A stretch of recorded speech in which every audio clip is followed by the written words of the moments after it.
অনেকদিন পরে বগুড়াতে ম্যাচ হইতেছে, আমরা খুবই এক্সাইটেড এটা খেলার জন্য। ګراوند هوټل کې دا او ګراوند کې دا او کله لار کې چې مونږ رزو نو ماشاءالله ډېر مینه خلک دې مونږ ته ډېر زیاته مینه راکړي। ট্রফি ঢেকে রাখা লাল কাপড় সরানোর পর দুই ক্যাপ্টেনেরই তীক্ষ্ণ নজর সোনালি ওই ট্রফির দিকে। শেষ পর্যন্ত কে ঘরে তুলবে ওই শিরোপা?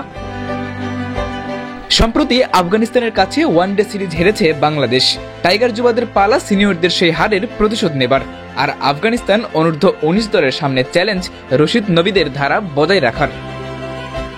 ګراوند هوټل کې دا او ګراوند کې دا او کله لار کې چې مونږ رزو نو ماشاءالله ډېر مینه خلک دې مونږ ته ډېر زیاته مینه راکړي۔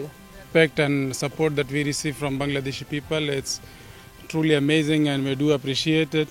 And yeah, we have conducted a couple of sessions, almost 4 or 5 practice sessions here. So looking forward to a great sporting experience here. সিরিজের আগে টানা 4 দিন অনুশীলন করে বেশ আত্মবিশ্বাসী আফগানিস্তান যুবারা। তবে টাইগাররাও যে ছেড়ে দেবার নয়, ঘরের মাঠে আর সাম্প্রতিক পারফরমেন্সের বিবেচনায় ওরাই তো ফেভারিট। তবে ক্যাপ্টেন আজিজুল হাকিম তামিম কথাই নয়, মাঠের খেলাতেই দেখাতে চান নিজেদের সামর্থ্য। দেখেন যে অনেকদিন পরে বগুড়াতে ম্যাচ হইতেছে, আমরা খুবই এক্সাইটেড এটা খেলার জন্য। আর ইনশাল্লাহ এটা বলেন প্রস্তুতি হিসেবে আমাদের খুব ভালো প্রস্তুতি নিয়েছে, আমরা আমাদের সেরাটা দেওয়ার চেষ্টা করি। না দেখেন যে উইকেট ভালোই লাগতেছে আজকে, যখন প্রথমে কালকেও দেখছি উইকেট অনেক ভালো আছে, ক্রাশ আর সে আউটফিল্ডও খুব ভালো আছে, আশা করি ভালো কিছু হবে।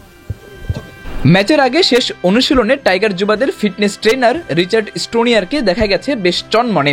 টাইগার ক্রিকেটে যিনি সবার কাছে পরিচিত পাগলা ভাই নামে। ক্রিকেটারদের ফিটনেস বাড়াতে দীর্ঘদিন ধরে টাইগার যুবাদের সাথে কাজ করা স্টোনিয়ার ক্রিকেটারদের চেয়েও এখন হয়ে উঠেছেন বড় তারকা। ক্রিকেটাররা প্রস্তুত বগুড়ার শহীদ চান্দু স্টেডিয়াম। মঙ্গলবারই কেটে যাবে দীর্ঘ 16 বছরের আন্তর্জাতিক ক্রিকেটের খরা।